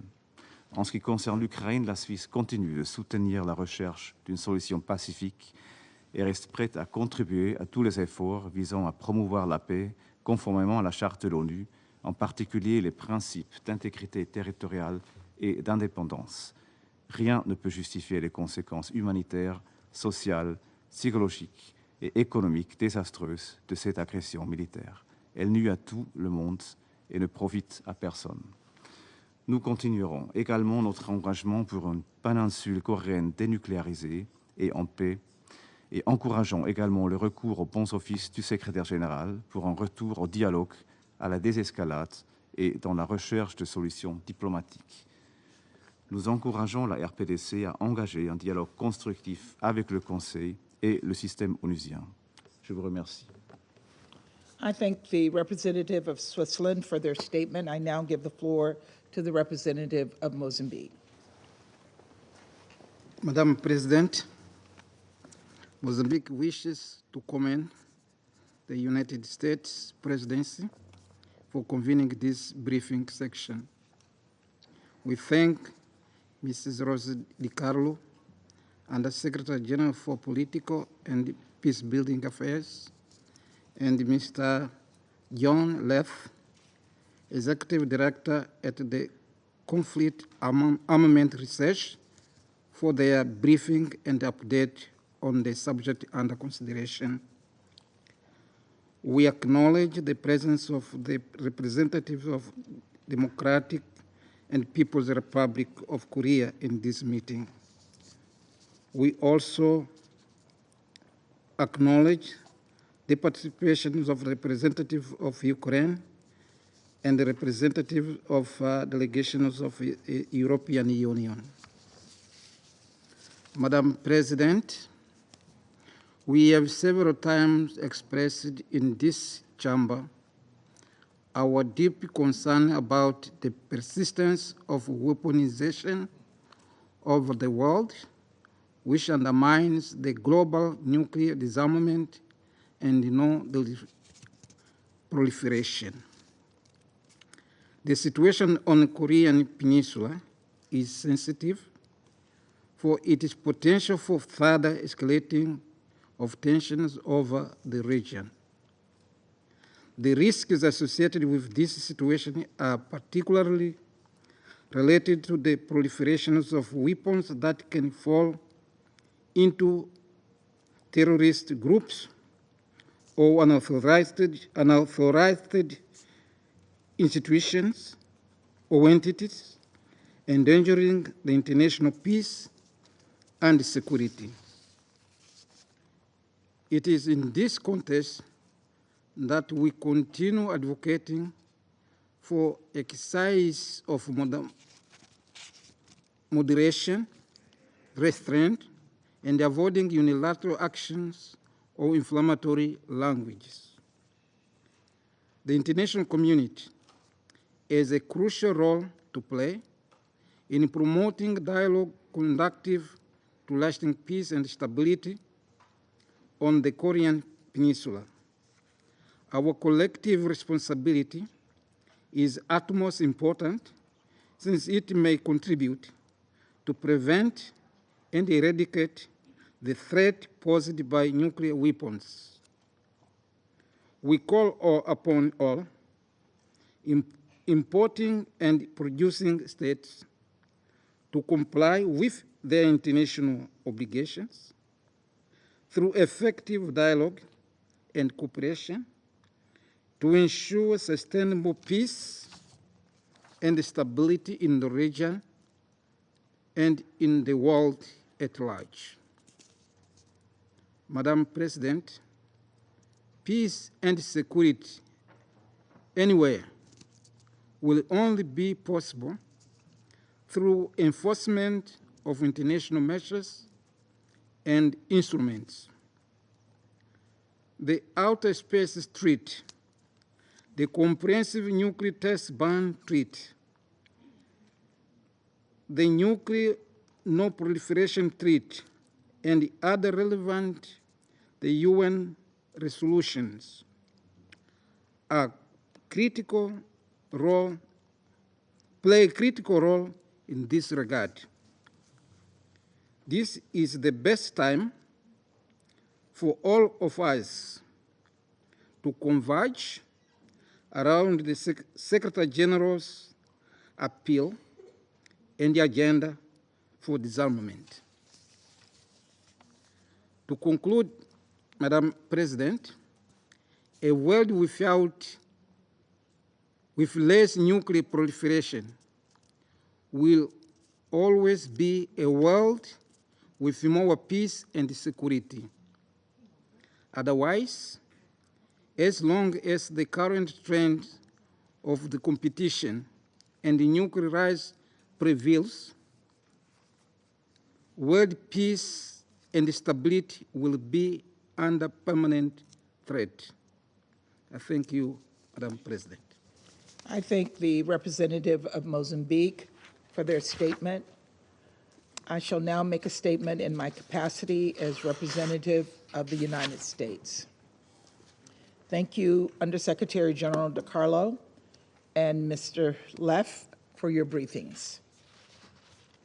In vetoing the mandate renewal of the 1718 Committee panel of experts, Russia sought to prevent crucial objective investigations into DPRK's violation of Security Council resolutions.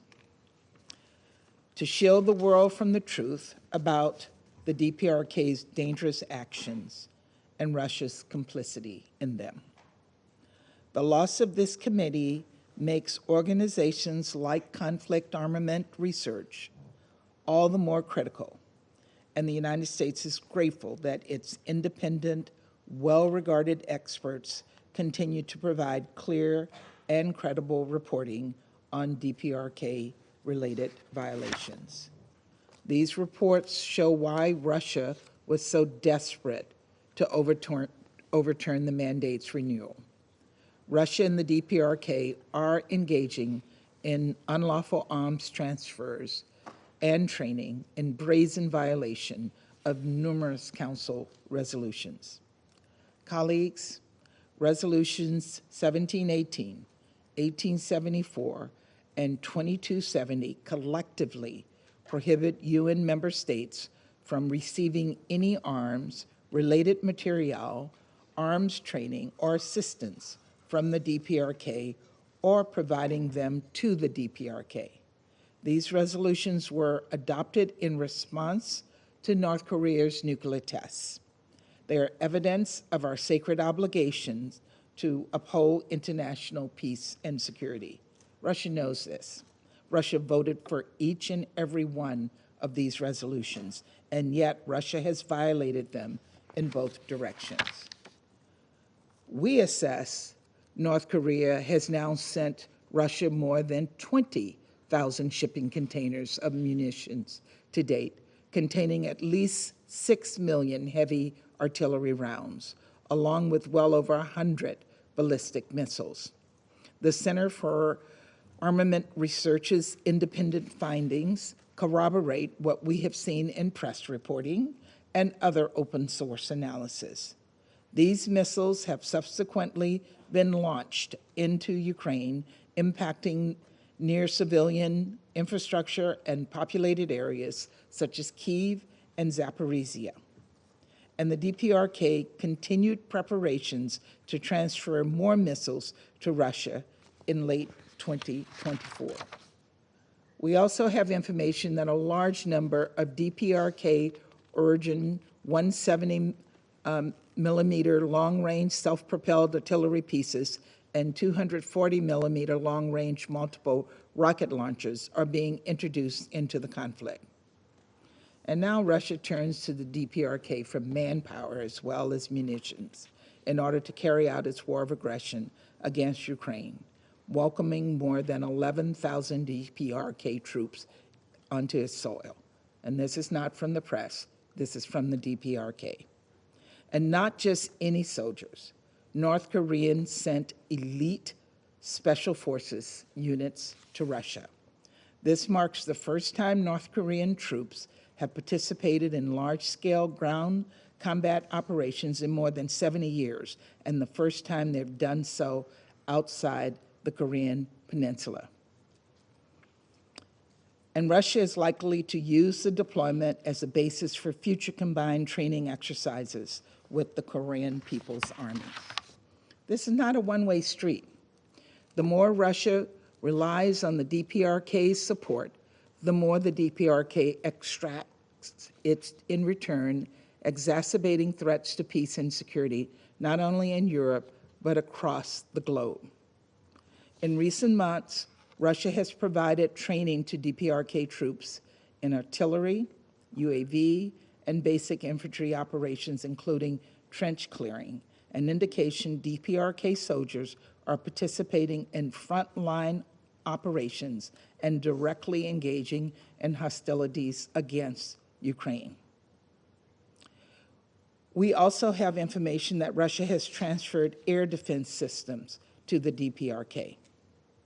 The Kremlin continues to provide free and subsidized refined petroleum to the Kim regime above the UN-mandated 500,000 barrel cap, as well as sell dual-use technology and equipment.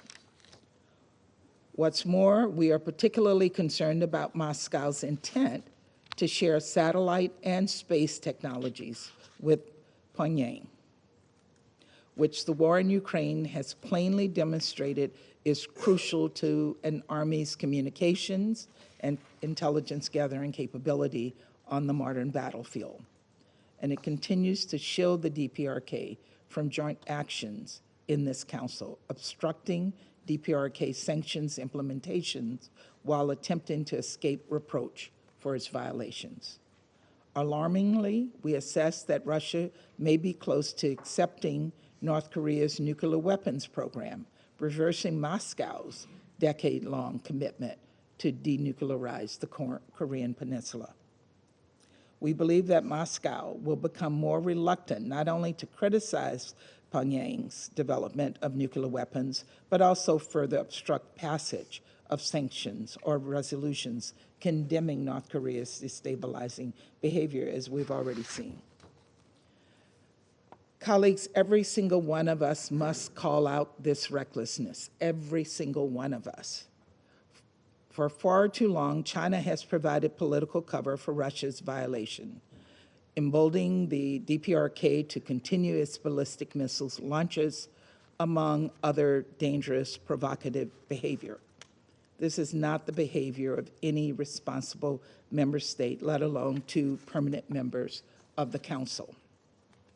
Responsible Council members take seriously their duty to counter threats to international peace and security. Responsible Council members uphold resolutions that curb proliferation and remand recourse for human rights abuses.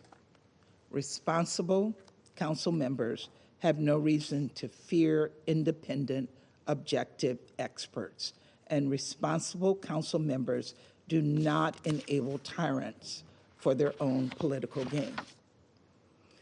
Colleagues, just 2 years ago, I visited Ukraine. I saw up close the devastation and despair, the mother in Kyiv who had to hold her daughter's lifeless hand after a Russian attack on her apartment building, the child who desperately wanted to return to school, the humanitarian aid worker who was detained and tortured by Russian forces, so traumatized she could barely speak. I will never forget the horrors unleashed by Putin, but I will also never forget the resilience of the Ukrainian people.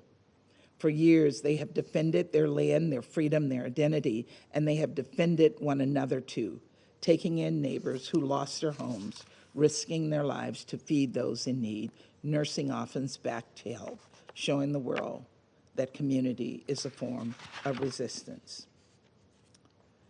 Today, they face new threats, dangerous threats. No veto can deny that harsh reality. I know that the people of Ukraine will continue to stand up to oppression, to imperialism, to reckless proliferation, but all of us must stand up with them. And so once again, the United States calls on Russia to cease military cooperation with the DPRK, to end the senseless war of aggression against Ukraine and immediately withdraw its forces from Ukrainian territory within its internationally recognized borders. I also want to respond to China about engaging in dialogue with the DPRK. We have said repeatedly we're open to unconditional dialogue with the DPRK. Each time we've reached out, it has responded with a clenched fist. And we would welcome further dialogue with the DPRK as I speak here today.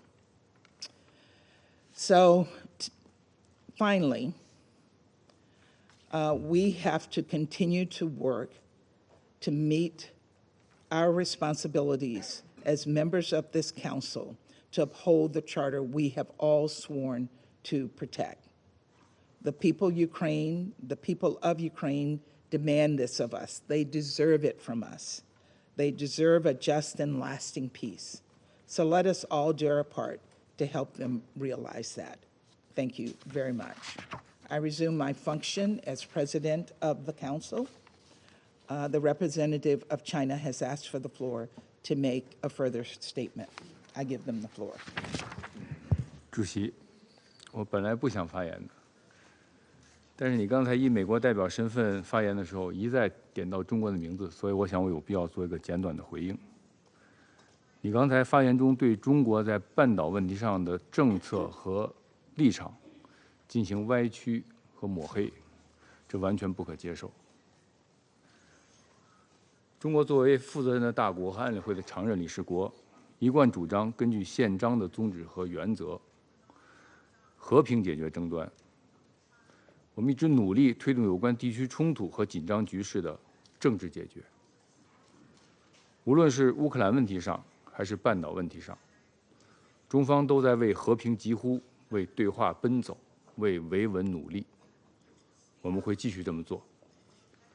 同时，我们也希望美方能够切实为推动这些问题的最终解决发挥积极的作用。谢谢。I shall now make a further statement in my capacity as the representative of the United States. I'm not going to respond directly because the issues that are on the floor now at hand is whether China has been giving support to Russia's efforts and protecting the ROK. Protecting the DPRK. And we have seen that over and over in this council. So I leave where I started in my statement. I think that statement stands for what I said. So I thank you very much. And unless there is another response, I will now give the floor to the representative of the Democratic People's Republic of Korea. President, 2024 draws a close with its record as the most complicated and tragic year in the modern history. However, even today, we still witness the repetition of the abnormal practice at the UN Security Council, where discussion of the practical matter directly related to the international peace and security are put aside, while some individual member states are unreasonably taking issue with independent sovereign states for the sake of their narrow geopolitical interest.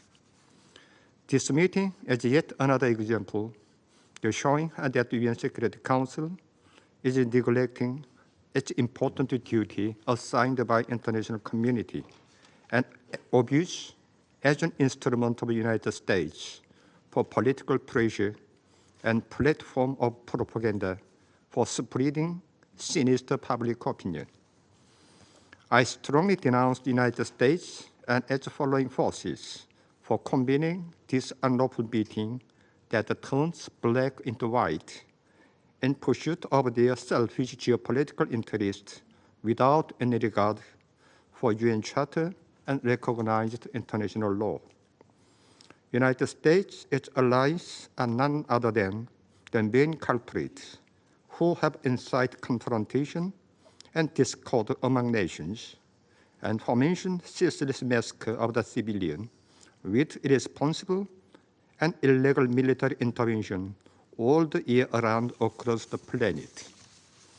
Since outbreak of the Ukrainian crisis, U.S. military aid to the Zelensky clique has far exceeded $60 billion. This fact alone is enough to know how much it has contributed to destruction of the peace and stability in the region and beyond. In particular, outgoing U.S. administration allowed Ukraine to strike Russia's interior with U.S.-supplied long-range weapons, and some other Western countries followed suit, thus driving the Ukrainian crisis to the more dangerous phase, giving rise to concern for outbreak of the new World War. It is also the United States and its allies who have caused the present total chaos and disorder and the worst ever humanitarian disaster since World War II in the Middle East. The reckless military act of the United States that seriously undermine international peace and security are already overstepping and the limit on Korean Peninsula as well. The United States has deployed tens of thousands of troops and all kinds of high-tech military hardware on permanent standby for several decades on Korean Peninsula and staged aggressive, frantic war exercise annually, mobilizing its strategic nuclear assets. It has recently elevated its alliance with ROK to the nuke-based military bloc. Thus, outbreak of the nuclear war in Northeast Asia is no longer a possibility, but a matter of time. While indulging itself military intervention and the war threatened against sovereign states around the world, the United States has called for this meeting of the UN Security Council, talking about someone's alleged military engagement. And this is truly an example of the manifestation of the guilty party feeling shoot first. Whatever pro-US countries do, it is all legal and contribute to peace and security. But when anti-US sovereign states exercise legitimate rights, it is all illegal and threaten peace and security. Such brigandage argument is totally unacceptable in any case, as a typical example of a double standard.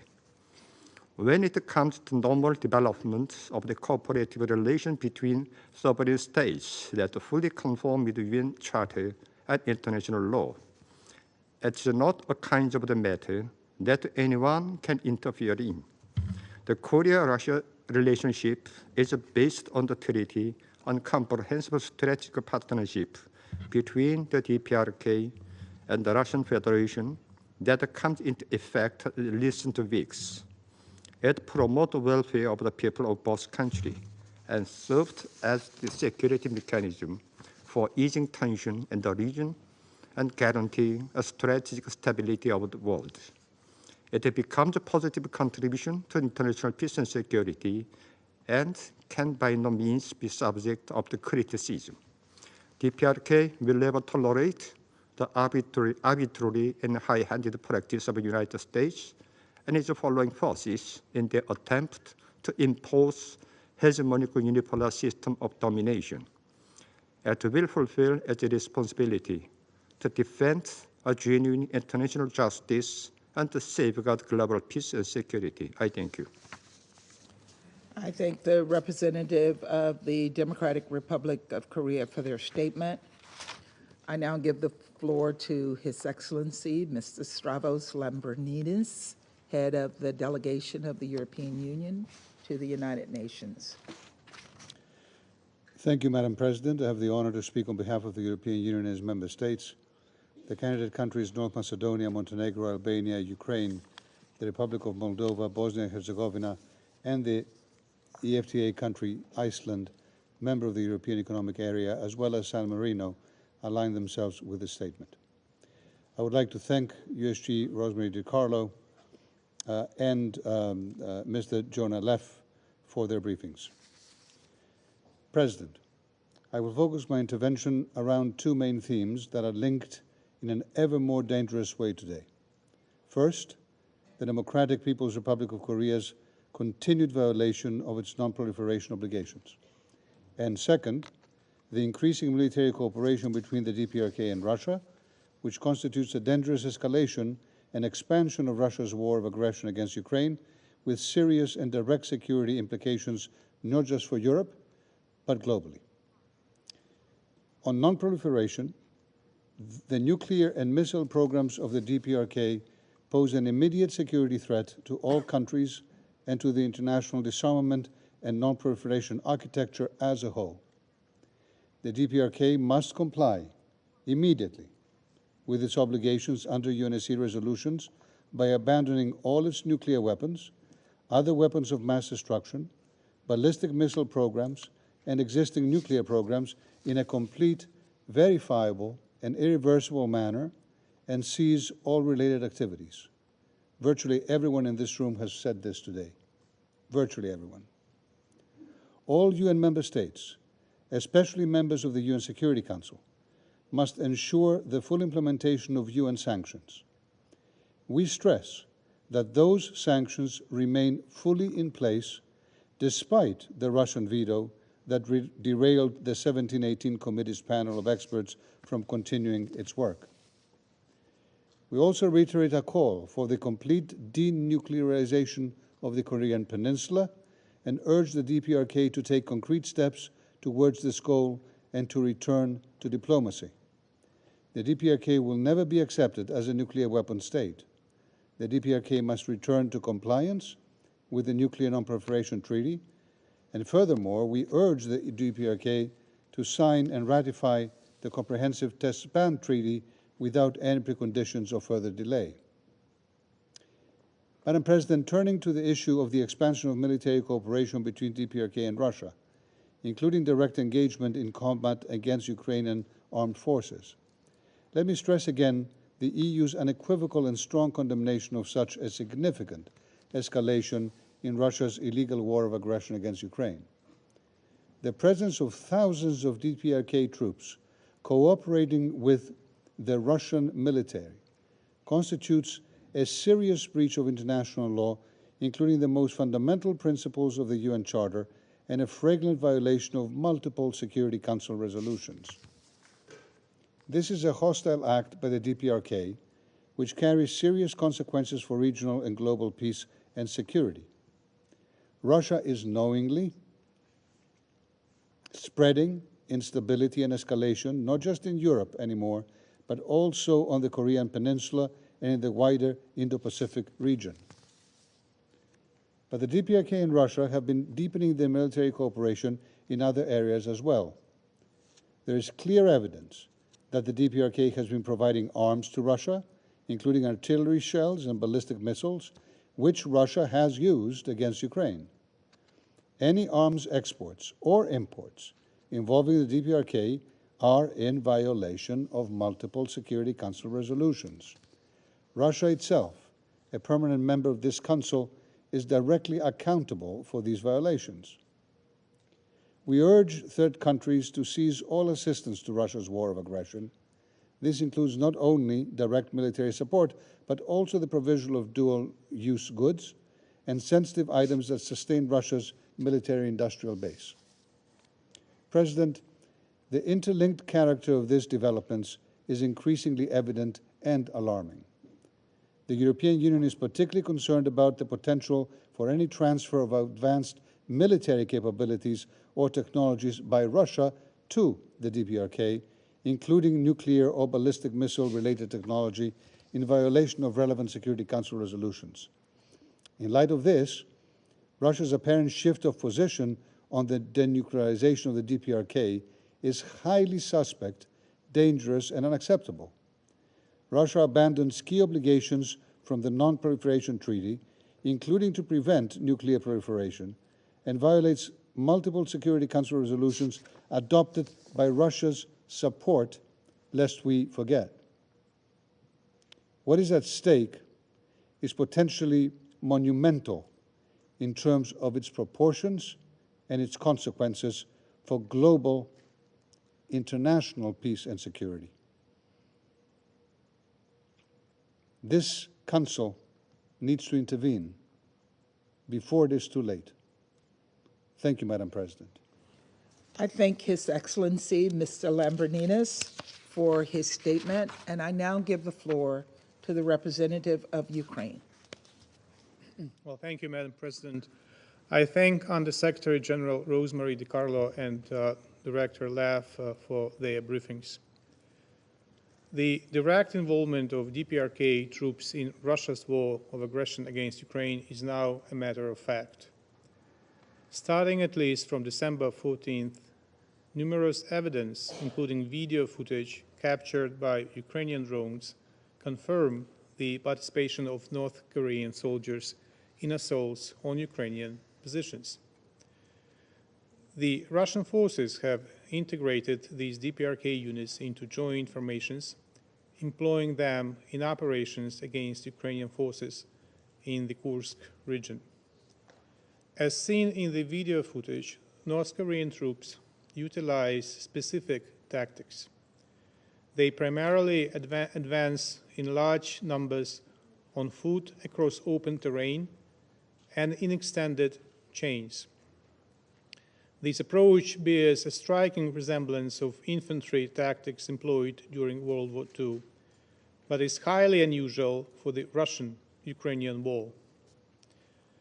Another notable feature is their lack of awareness regarding such modern weaponry as UAVs. Available video evidence reveals that North Korean soldiers seem unprepared to react to enemy drones and lack even the basic understanding of measures to counter drone-related threats. They have already suffered noticeable losses. As of 14th of December, the estimated losses of units composed of Russian and North Korean personnel amount to about 200 servicemen. Against this backdrop, the DPRK continues to supply weapons and ammunition to Russia. In particular, since December 2023, the DPRK has transferred over 20,000 containers of munitions and military equipment, as well as over 100 ballistic missiles to Russia, used by Moscow against Ukraine. The most recent case was registered last Friday when Russia used a DPRK missile in its massive strike against Ukraine's critical energy infrastructure. The delegation of Ukraine informed the Security Council of this strike at the meeting on Monday. It should be stressed that through these arms transfers, Russia and the DPRK are flagrantly violating the UN arms embargo on the DPRK envisaged by multiple UN Security Council resolutions. Moreover, Russia's training of DPRK troops also violates the above resolutions. I wish to reiterate that neither Russia nor the DPRK would be able to produce missiles to the current amount if components manufactured by third countries were not available to Moscow and Pyongyang through various loopholes in sanctions regimes. Russia also uses the existing loopholes to provide its own military assistance to the DPRK, including sensitive technologies. No doubt, the components from third countries and military technologies from Russia, which likely include advanced ICBM technology, contribute significantly to the development of the DPRK nuclear and ballistic missile programs, including ICBMs. There are about 7,000 kilometers from the DPRK to Ukraine, and I do not need to remind the range of ICBMs and what countries are within this range. It clearly illustrates that the issue of Ukraine and the Korean Peninsula are clearly not different issues. The actions of Moscow and Pyongyang have made them interconnected.